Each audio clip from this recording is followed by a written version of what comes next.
Welcome to all. प्यारे बच्चों, हम एक्सरसाइज 4.4 कर रहे थे जिसमें फर्स्ट क्वेश्चन के ई पार्ट को हमें करना है। मुन्ना ने 50 में से अपनी अभ्यास पुस्तिकाओं की संख्या के तिगुने को घटाया तो उसे परिणाम 8 प्राप्त होता है। यानी कि जो अभ्यास पुस्तिकाओं की संख्या है वो हमारी अज्ञात राशि है।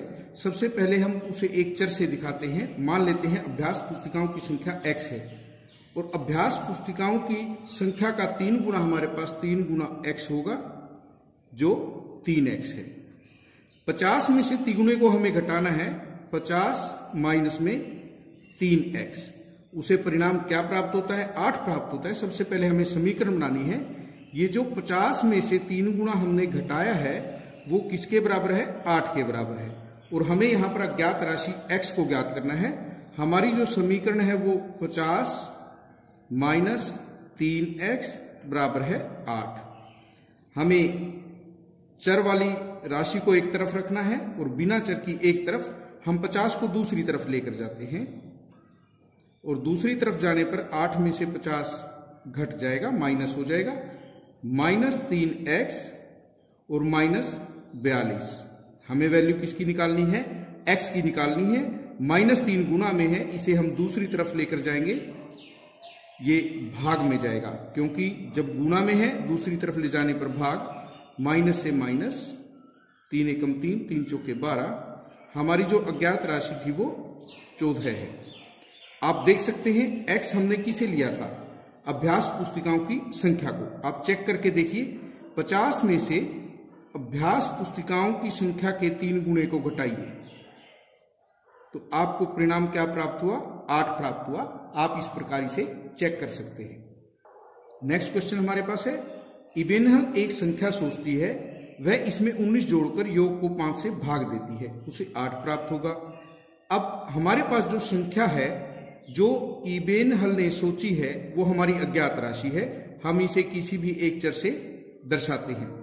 उसमें हमें 19 जोड़ना है, y जमा 19। उसके बाद हमें योग को 5 से भाग देना है, y जमा 19 भाग में 5। और जो हमारा ये परिणाम है ये 8 के बराबर है। तो हमारी जो समीकरण होगी, सबसे पहले हम समीकरण लिखेंगे, y जमा 19 भाग में 5 और ये हमारा किसके बराबर है? 8 के बराबर है। अब हमें इसे हल करना है और y की वैल्यू निकालनी है। 5 को हम दूसरी तरफ लेकर जाएंगे और दूसरी तरफ जाने पर जो भाग में 5 था वो गुणा हो जाएगा 8 के साथ। y जमा 19 बराबर है 40। अब हमें y की वैल्यू निकालनी है। y के साथ जमा 19 है, इसे हमें दूसरी तरफ ले जाकर माइनस कर देना है। 40 माइनस 19, y की जो वैल्यू होगी हमारे पास क्या होगी? 21 होगी। आप इसे चेक भी कर सकते हैं। नेक्स्ट क्वेश्चन हमारे पास है, अनवर एक संख्या सोचता है, यदि वह इस संख्या के 5/2 में से 3 निकाल दे तो परिणाम 23 है। सबसे पहले हमें संख्या को चर के रूप में लिखना है। हम इसे x मान लेते हैं। आप कोई भी इंग्लिश का अल्फाबेट ले सकते हैं। इस संख्या का 5/2 हमें करना है। संख्या का 5/2, 5 को x से गुना किया 5x भाग में 2। ये हमारे पास संख्या का 5/2 होगा। इसमें से हमें 7 निकालना है, यानी 5/2x घटा में 7। अब हमारा जो परिणाम है वो 23 है। हमें समीकरण बनानी है। 5/2x माइनस 7 बराबर है 23। अब हमें x की वैल्यू निकालनी है। सबसे पहले हम इस 7 को दूसरी तरफ लेकर जाएंगे, 23 और माइनस 7 दूसरी तरफ जाकर जमा 7, यानी 5/2x बराबर 30 होगा। वैल्यू हमें x की निकालनी थी। 5/2 को भी दूसरी तरफ लेकर जाना होगा और दूसरी तरफ जाने पर 2 गुना में होगा और 5 भाग में। 5 के 30, 6 गुना 2 हमारे पास 12 हुआ। आप इसे चेक कर सकते हैं। इस सोची गई संख्या का 5/2 लें और उसमें से हमें 7 निकालना है। 6 पंजा 30 माइनस 7। आप देख सकते हैं आपके पास परिणाम जो होगा वो 23 होगा।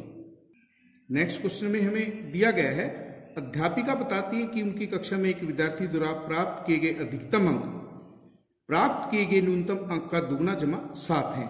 हमारे पास न्यूनतम अंक है और अधिकतम अंक है। रिलेशन दिया गया है अधिकतम अंक का, और हमें यह भी दिया गया है कि अधिकतम अंक जो है वो 87 है। हम प्राप्त न्यूनतम अंक को x मान लेते हैं। न्यूनतम अंकों का दोगुना यानी 2 गुना x, हमारे पास 2x होगा। इसमें हमें 7 जमा करना है, दुगुना जमा में 7। जो समीकरण हमारी होगी 2x जमा 7 बराबर 87 होगी।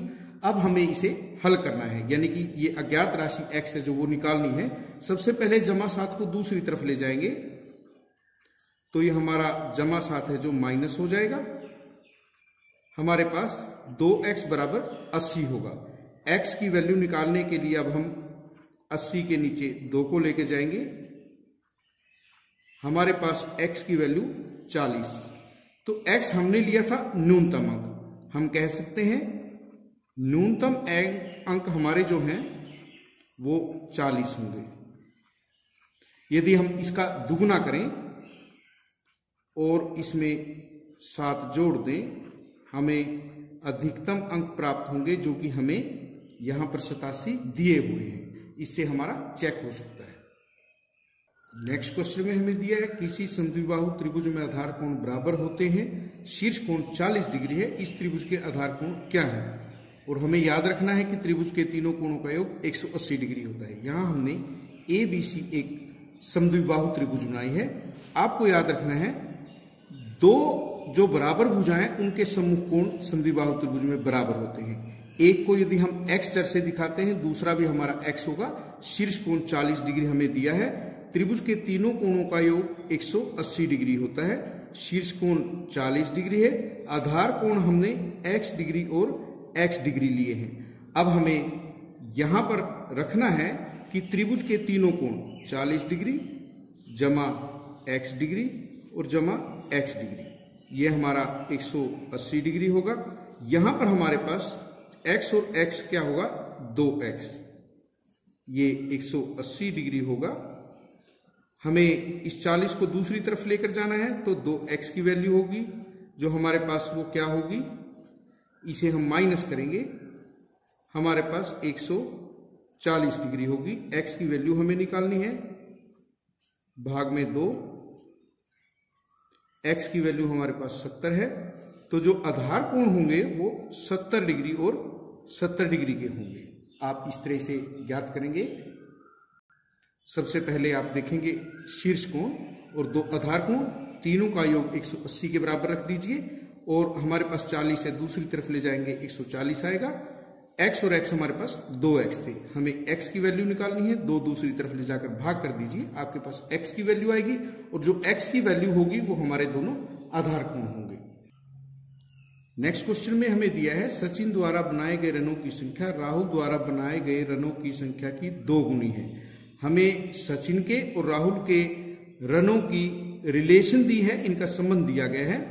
सचिन द्वारा जो रन बनाए गए हैं वो राहुल के रनों से दुगने हैं, इसलिए हम सचिन द्वारा बनाए गए रन है जो वो देखेंगे कितने हैं। राहुल के रन हम मान लेते हैं और इसके जो रन होंगे वो क्या होंगे 2 गुना राहुल द्वारा बनाए गए रन, यानी कि 2x। अब हमारे पास दोनों के रन हैं, हमने राहुल के रनों को माना है और सचिन के जो रन है वो राहुल के रनों से 2 गुने हैं, इसलिए हम बाद में सचिन के रन निकालेंगे। दोनों के कुल रन हमें दिए गए हैं, यहां देख सकते हैं दोहरे शतक से 2 रन कम, दोहरा शतक यानी 2 गुना 100 और उससे 2 कम, 2 गुना 100 200 माइनस में 2, हमें 198 प्राप्त होगा। जो समीकरण हमारी बनेगी राहुल के रन जमा में सचिन के रन और दोनों के रनों का योग है 198। x और 2x हमारे पास हुए 3x, 198 हमारे पास है। x की वैल्यू हमें निकालनी है 198 भाग में 3, 3 छिके 18, 3 छिके 18। इसका मतलब जो हमारी ये x की वैल्यू आई है वो किसके रन है, राहुल के। हम लिख सकते हैं राहुल के रन 66 है और सचिन के जो रन है इससे 2 गुने हैं। सचिन के जो रन होंगे वो 2 गुना 66 होंगे 132। आप चेक कर सकते हैं, दोनों के रनों को जोड़िए। ये दोहरे शतक से 2 रन कम है। आज के लिए इतना ही।